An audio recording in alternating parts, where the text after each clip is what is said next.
Imagine que tu as 10 ans et que ton monde est aussi petit que le patio intérieur de la Domus où tu joues avec tes poupées de cire. Le soleil du matin filtre entre les colonnes de marbre, ta mère chante en tissant et le murmure des affaires de ton père emplit l'air d'une tranquillité familière. Rome, avec toute sa grandeur, semble bien loin de cette enfance simple. Mais alors, le son grave des corps cérémoniels traverse les rues étroites. Tout le monde s'arrête. Les voisins se penchent aux fenêtres, et toi, sans le savoir, tu es sur le point de tout perdre. Le Pontifex Maximus, le prêtre le plus puissant de l'Empire, est arrivé. Sa procession avance comme si les dieux eux-mêmes marchaient parmi les mortels. Les soldats ouvrent un passage dans la foule et derrière eux, les magistrats, les augures et les flûtistes annoncent que le rituel de sélection a commencé. De derrière la robe de ta mère, tu observes comment le vieil homme à la toge brodée examine les jeunes filles rassemblées, une par une, d'un regard froid et calculateur. Il ne cherche ni la beauté ni la sympathie. Il cherche la perfection. Fille légitime de citoyens romains, sans défaut physique, avec les 2 parents vivants. Lorsque son regard s'arrête sur toi, le temps s'arrête.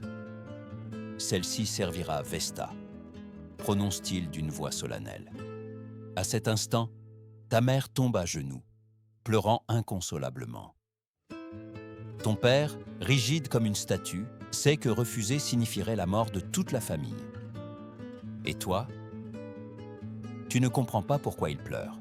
Tu penses que tu as été choisi pour un grand honneur. Tu ne sais pas qu'en réalité, tu as été condamné. Ce même jour, sans adieu, on t'emmène. Tu ne peux ni serrer ta mère dans tes bras, ni regarder en arrière. Ton nom de naissance cesse d'exister, remplacé par un titre qui te fait devenir la propriété de la déesse Vesta. Ta maison n'est plus la tienne, ta famille n'est plus la tienne. Et Rome, l'empire que tu adores, est maintenant ton geôlier. La maison des Vestales, où tu passeras les 30 prochaines années, se dresse à côté du forum romain comme un palais. Jardin soigné, mosaïques brillantes, fontaines de marbre, mais c'est une prison déguisée en temple. Ta vie est régie dès cet instant par 3 lois sacrées. Virginité perpétuelle pendant 30 ans, obéissance absolue au Pontifex Maximus et surveillance éternelle du feu sacré qui maintient l'âme de Rome en vie. Les prêtres te répètent que tu es spécial, choisi par les dieux. Qu'aucune femme n'a un destin plus élevé que le tien. Mais la vérité est plus sombre. Ton corps ne t'appartient plus, ta voix non plus. Tu es un symbole, un outil, une pièce dans l'engrenage du pouvoir que Rome utilise pour contrôler ses filles. Et si jamais tu échoues, si ta flamme s'éteint ou si ta volonté se brise, tu découvriras que les dieux ne pardonnent pas. L'enfance se termine le jour où tu entres dans ce temple. À partir de ce moment, tu ne vivras plus pour toi-même, mais pour un feu qui ne peut s'éteindre et pour un destin que tu n'as jamais choisi. À première vue, la maison des Vestales semble un lieu béni des dieux. Nichée au cœur du forum romain, entourée de temples majestueux et de statues de marbre blanc, c'est un espace de calme au milieu du tumulte de l'Empire. Ces patios sont ornés de jardins méticuleusement entretenus, de fontaines d'eau cristalline, de colonnes imposantes et de mosaïques qui racontent les gloires de Rome. Tout est conçu pour refléter la pureté, la dévotion et l'éternité. Mais cette splendeur n'est qu'un déguisement. Derrière chaque porte, derrière chaque arche, se cache une vérité cruelle. Ce n'est pas un sanctuaire, c'est une prison. Dès l'instant où tu franchis le seuil, ton ancienne identité disparaît. Personne ne t'appelle par ton nom. Personne ne te pose de questions sur ta maison ou tes rêves. Tu es simplement Vestalis, ta vie appartient à Vesta et, par conséquent, à Rome. Tu ne peux pas hériter des biens de ta famille. Tu ne peux pas écrire une lettre sans supervision. Tu ne peux pas sortir des murs sans permission. Ce qui était autrefois ton monde se réduit maintenant à quelques couloirs, à un feu qui ne doit jamais s'éteindre et à un destin auquel tu ne pourras échapper. Ton éducation commence immédiatement. Les prêtresses aînées, des femmes qui ont passé des décennies dans le temple, t'enseignent les 3 lois sacrées qui régiront chaque seconde de ton existence. Premièrement, la virginité perpétuelle, sans possibilité de mariage ni de contact physique avec aucun homme pendant 30 ans. Deuxièmement, l'obéissance absolue aux autorités religieuses, dont la parole est loi divine. Troisièmement, la garde éternelle du feu sacré, symbole de l'âme de Rome, qui ne doit jamais s'éteindre. Ce ne sont pas de simples règles, ce sont des chaînes invisibles qui lient ton corps et ton esprit. Tu apprends rapidement que chaque erreur a un prix, qu'un regard mal placé, une pensée rebelle ou une distraction minime peuvent être considérés comme des offenses contre les dieux. Les prêtresses aînées t'observent constamment, notant tes gestes, tes paroles, même la façon dont tu respires. Rien ne passe inaperçu. Les Romains croient mais que tu es une élue, que tu as atteint le plus grand honneur possible pour une femme. Mais la réalité est plus sinistre. Ton corps ne t'appartient plus. Tes pensées ne t'appartiennent plus. Rome décide comment tu dois vivre, comment tu dois penser, même comment tu dois ressentir. Et quand l'obéissance ne vient pas du cœur, elle vient de la peur. Avec le temps, les murs du temple se referment sur toi. La beauté du lieu devient une moquerie constante de ta captivité. Chaque fontaine, chaque colonne, chaque mosaïque te rappelle ce que tu as perdu. Ta liberté, ton enfance, ton humanité. Rome appelle cet endroit maison. Mais toi, tu connais la vérité. Ce n'est pas un foyer, c'est une cage dorée. Et dans cette cage, le temps s'allonge. 30 ans semblent une éternité. 30 ans durant lesquels une seule étincelle éteinte peut te coûter la vie. 30 ans durant lesquels tu apprends que la punition n'est pas la mort, mais de vivre en sachant que tu n'es plus maîtresse de toi-même. Le feu ne doit jamais s'éteindre. C'est la première leçon que tu apprends et la dernière que tu oublieras. La flamme sacrée qui brûle au cœur du temple de Vesta n'est pas un simple symbole religieux. Elle représente la vie même de Rome, sa protection divine, son destin éternel. Si elle s'éteint, dit-on, l'empire tout entier pourrait s'effondrer. À chaque étincelle qui vacille, tu sens le poids de toute une civilisation sur tes épaules. Et tu n'es qu'une enfant obligée de la soutenir. Jour et nuit, le feu exige ton attention. Tu l'alimentes avec des bois soigneusement sélectionnés. Tu le protèges du vent, tu l'observes même quand tu dors. La moindre négligence, une brise inattendue, un instant de distraction, peut signifier la fin. Et si l'impensable se produit, si le feu s'éteint, ce n'est pas seulement une erreur. C'est une trahison, c'est un sacrilège, c'est un crime contre l'État. Quand la flamme meurt, le temple se transforme en tribunal. Le pontifex Maximus descend avec sa cour sacerdotale et l'enquête commence. Peu importe si la cause était le vent, une défaillance structurelle ou le sabotage d'un ennemi. Il y a toujours des coupables, il y a toujours une punition. Tu es emmené dans une chambre souterraine sans fenêtre, où tu es isolé pendant des jours. On te prive de nourriture, d'eau, de sommeil. Ils veulent ta confession, même si tu n'as rien à confesser. Mais la confession n'arrête pas ce qui vient après. La punition s'appelle verberatio et elle est plus ancienne que l'Empire lui-même. On te dépouille de ta tunique et on t'attache à un cadre de bois construit uniquement à cette fin. Le pontifex Maximus en personne manie les verges consacrées, bénies au nom de Vesta. Il n'est pas permis de crier, ta voix est sacrée. Alors on place un bâillon de cuir entre tes lèvres. Il ne doit pas y avoir de sang. Ton corps est pur. Alors les coups sont conçus pour te déchirer de l'intérieur sans briser la peau.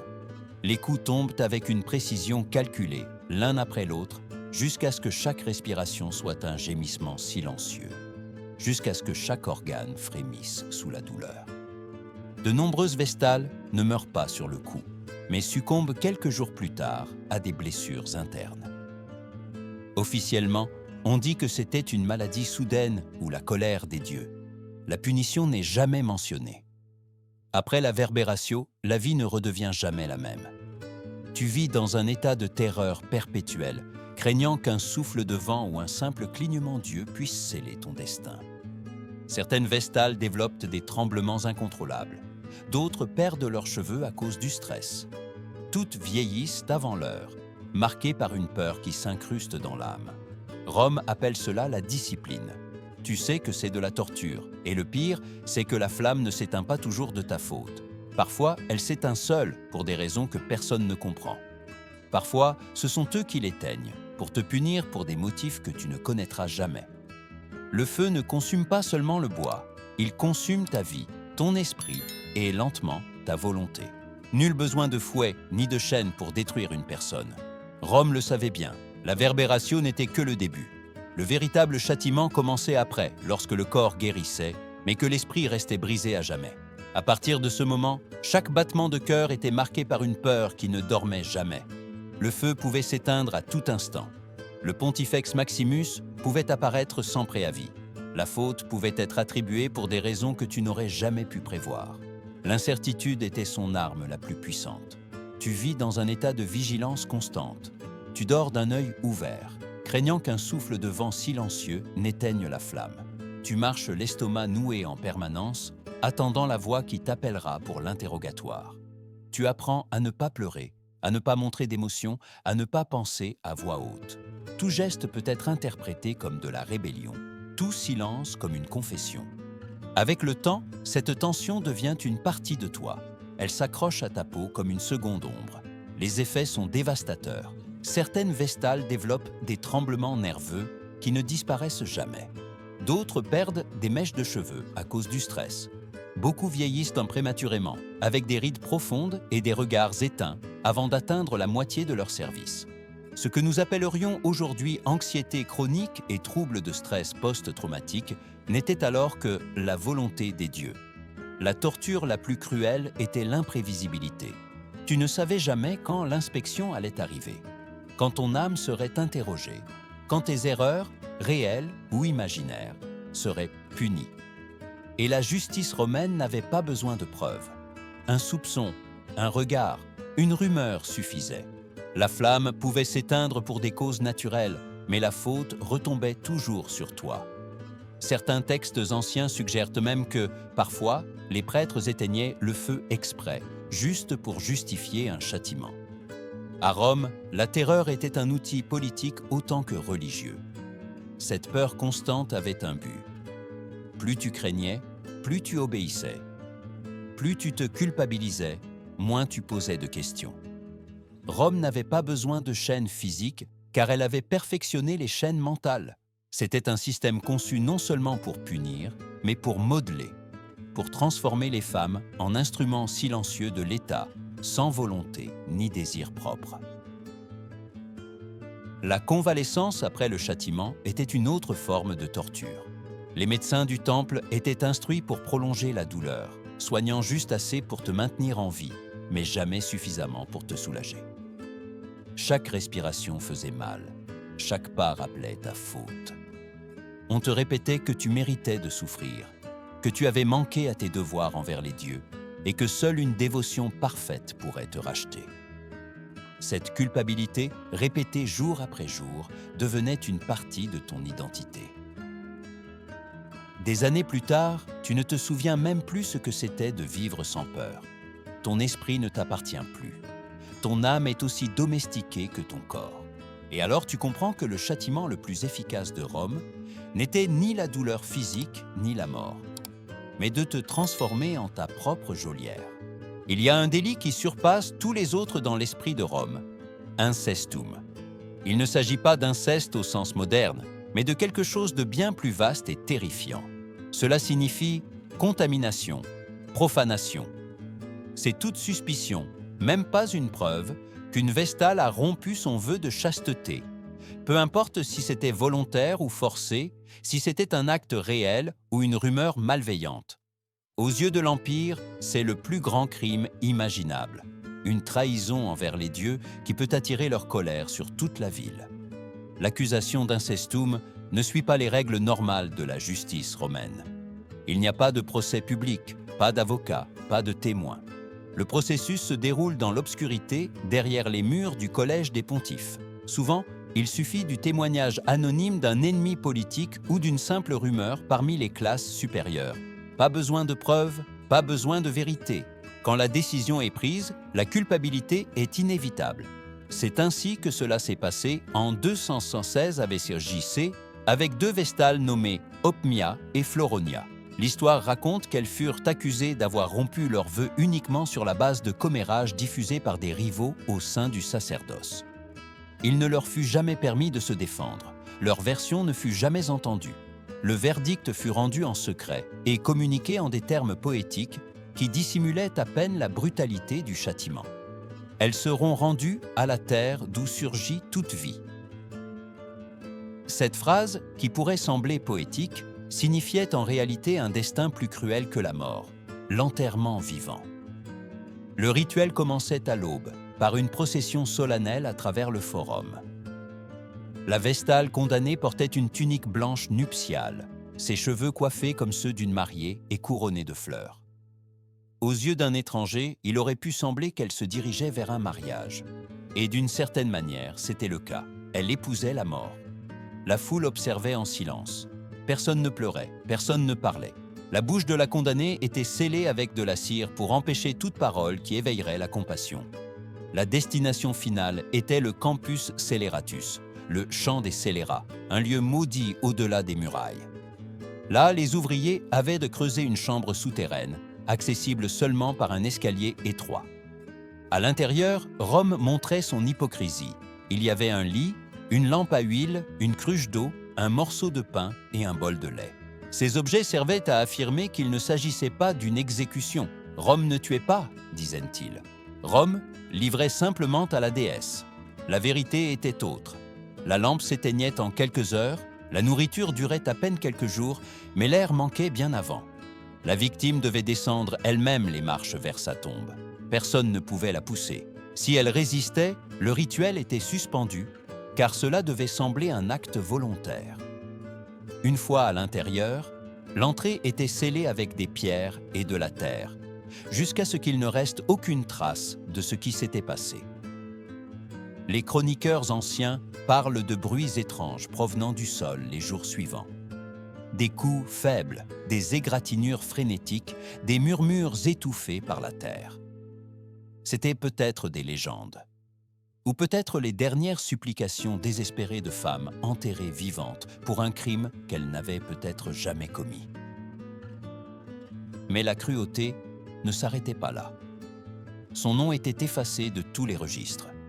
Sa famille avait interdiction de la pleurer ou de la mentionner. Sa mémoire était effacée de l'histoire comme si elle n'avait jamais existé. À Rome, mourir n'était pas le pire. Le pire était d'être oublié. Pendant des siècles, ce châtiment fut utilisé non seulement pour purifier le temple, mais aussi comme outil politique. Une rumeur suffisait à éliminer une femme gênante, à détruire une famille puissante, à envoyer un message à toute la société.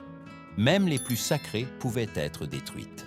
Une fois l'entrée scellée, le monde extérieur cesse d'exister. Plus de prêtres, plus de processions, plus de spectateurs. Il n'y a que l'obscurité. La Vestale condamnée se retrouve seule dans une chambre froide et silencieuse, faiblement éclairée par une lampe à huile qui s'éteindra bientôt. L'air est lourd, humide, dense. Chaque respiration coûte plus d'efforts que la précédente.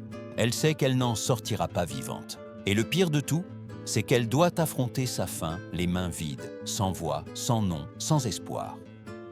Les premières heures sont les plus cruelles. L'esprit encore sous le choc, elle observe les objets laissés pour elle. Le pain, l'eau, le lait. Elle sait qu'ils ne serviront à rien. Son corps pourrait survivre quelques jours, mais pas l'air. À chaque inspiration, l'oxygène s'épuise lentement et le silence commence à devenir assourdissant. Dans cette quiétude, les pensées deviennent des ennemis. Elle se souvient de son enfance, de sa maison, du son de la voix de sa mère. Et elle comprend, avec une terreur profonde, que personne ne se souviendra d'elle, que son nom sera effacé, que son existence sera niée. La folie arrive vite. L'instinct de survie pousse certaines à tenter de s'échapper, à frapper les murs à main nue, à griffer la pierre avec des ongles qui se cassent et saignent. Les textes anciens parlent de bruits étranges entendus depuis la surface.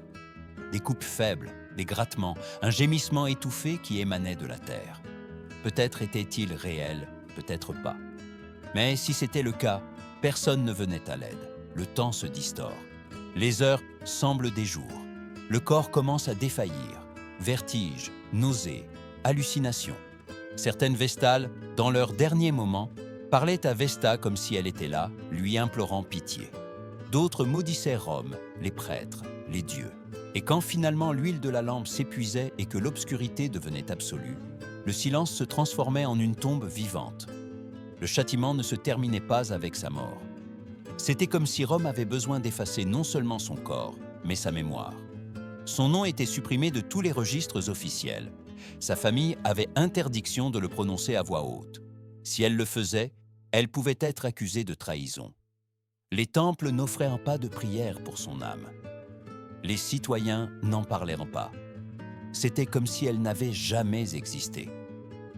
Cet effacement total était peut-être la forme de châtiment la plus cruelle. Mourir est inévitable, mais être oublié est une condamnation qui transcende la mort. Aux yeux de l'État, la Vestale n'avait pas vécu, n'avait pas servi, n'avait pas respiré. Et pourtant, son sacrifice servait de rappel pour toutes les autres. Même les femmes les plus sacrées pouvaient être détruites par un murmure. À Rome, le mariage avec la mort n'était pas une fin. C'était un avertissement éternel. 30 ans.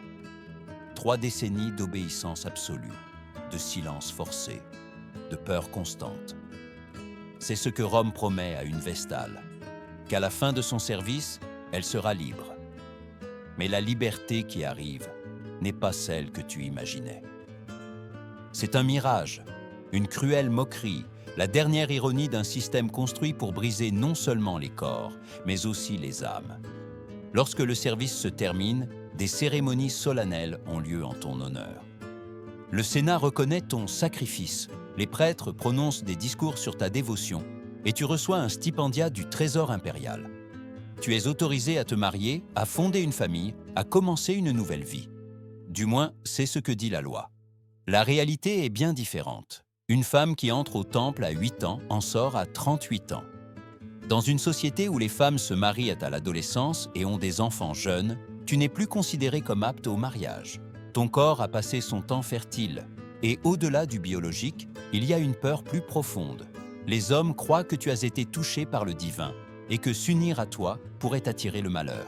Certains craignent que ton vœu de chasteté rompu n'éveille la colère de Vesta. D'autres pensent simplement que 30 ans d'isolement t'ont rendu anormal. Le cas de Claudia Quinta est l'un des exemples les plus cruels. Après avoir terminé son service en 43 à Vevego J. Orsay, elle reçut une dot généreuse et fut présentée à plusieurs familles respectables. Mais l'une après l'autre, les promesses de mariage furent rompues.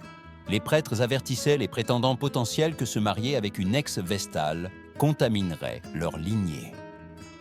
Claudia mourut seule, sans enfant, enterrée dans une tombe anonyme, ignorée par la société qu'elle avait servie. La marginalisation sociale n'est que le début. De nombreuses ex-vestales découvrent que l'argent promis n'arrive pas ou a été réduit par des changements administratifs.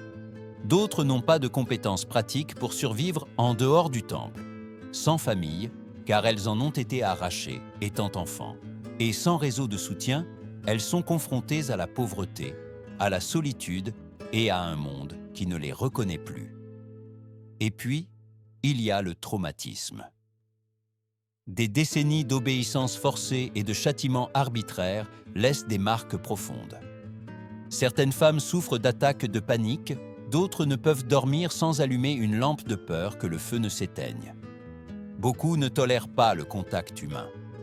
Et quelques-unes, devenues folles, errent dans les rues, affirmant recevoir des messages divins, répétant d'anciens rituels comme si elles étaient encore dans le temple.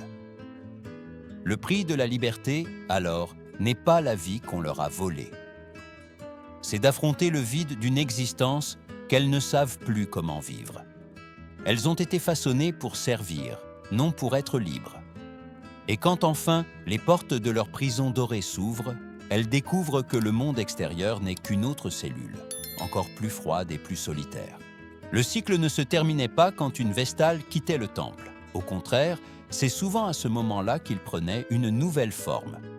Certaines des femmes qui avaient survécu à des décennies de peur, d'humiliation et d'isolement étaient rappelées au service, non comme gardiennes du feu, mais comme instructrices des jeunes filles nouvellement choisies.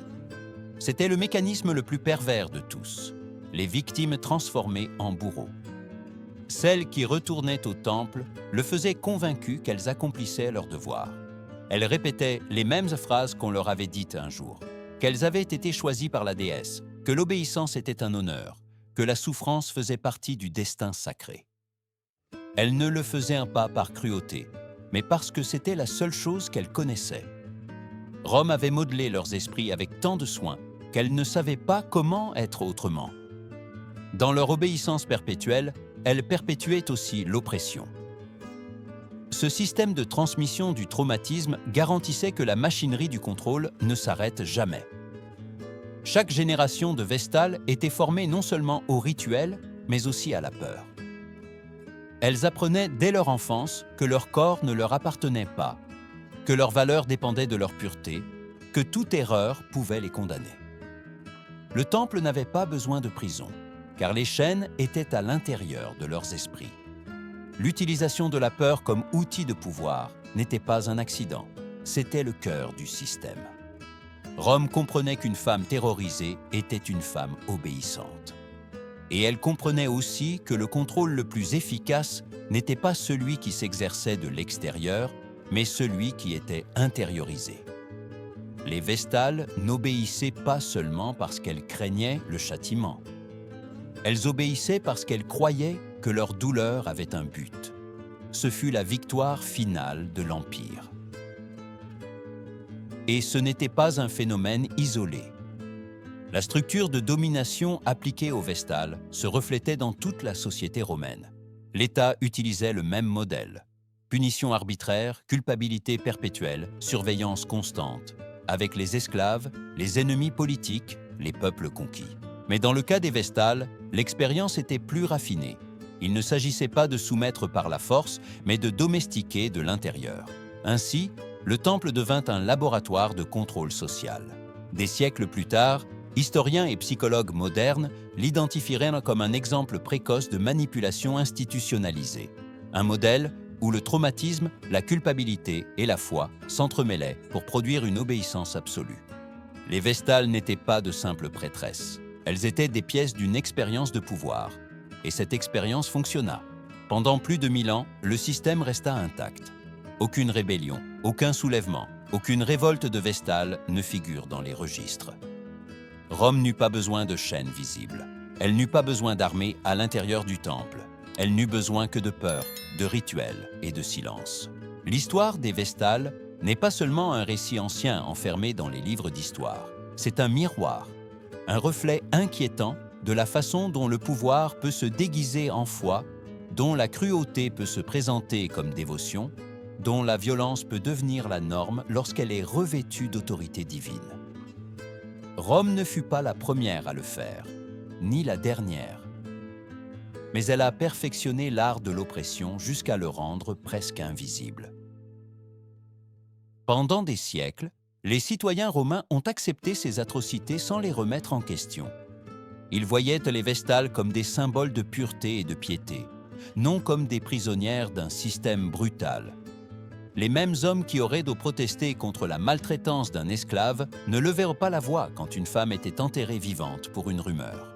La religion servait de bouclier moral. Si les dieux l'exigeaient, alors cela devait être juste. Si la tradition l'ordonnait, alors cela devait être correct. Et ainsi, le système a survécu génération après génération, alimenté par la complicité du silence. La société romaine n'a pas seulement toléré la violence contre les Vestales, elle l'a célébrée. Elle l'a transformée en spectacle, en avertissement, en outil politique.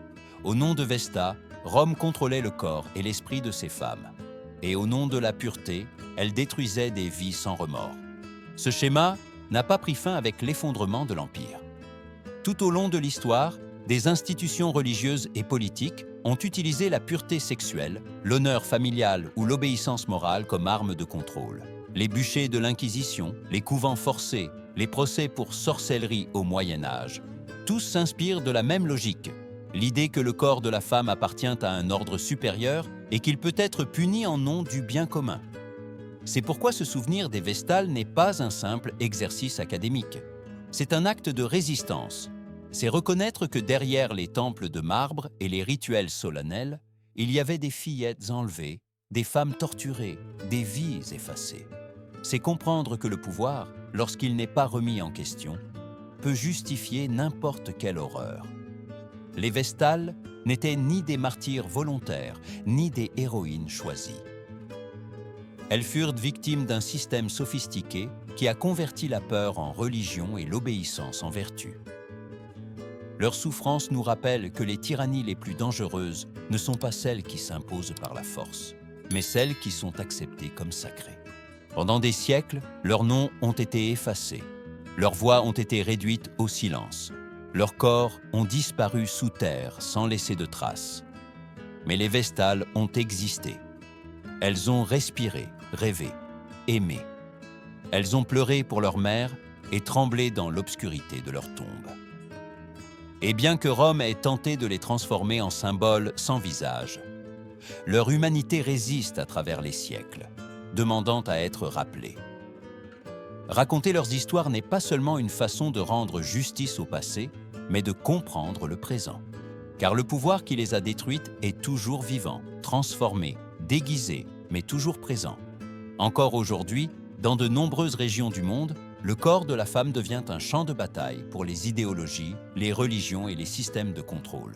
La pureté est toujours exigée comme preuve de valeur, l'obéissance comme preuve de foi, le sacrifice comme devoir moral. Et les victimes sont toujours blâmées pour les chaînes que d'autres leur imposent. C'est pourquoi se souvenir des Vestales n'est pas regarder en arrière avec horreur, mais regarder en avant avec conscience.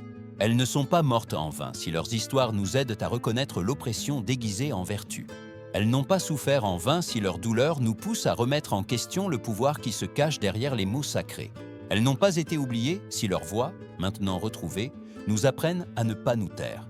Que leur mémoire soit un rappel éternel de ce qui se passe lorsque le pouvoir n'a pas de limite, lorsque la religion cesse d'être un guide spirituel et devient un outil de contrôle, lorsque la société accepte la souffrance de quelques-uns comme prix de l'ordre, et que leur destin nous oblige à nous demander combien de Vestales existent encore aujourd'hui, piégés dans des systèmes qui appellent honneur la soumission et châtiment la liberté. Maintenant, c'est à toi. Partage ta pensée. Crois-tu que la violence et l'injustice peuvent se justifier lorsqu'elles se parent de tradition ou de foi? Où traçons-nous la ligne entre la dévotion et l'abus? Laisse-nous ton opinion dans les commentaires. Ta voix compte. Et en la faisant entendre, nous rendons hommage à toutes celles qui ont été réduites au silence par l'histoire.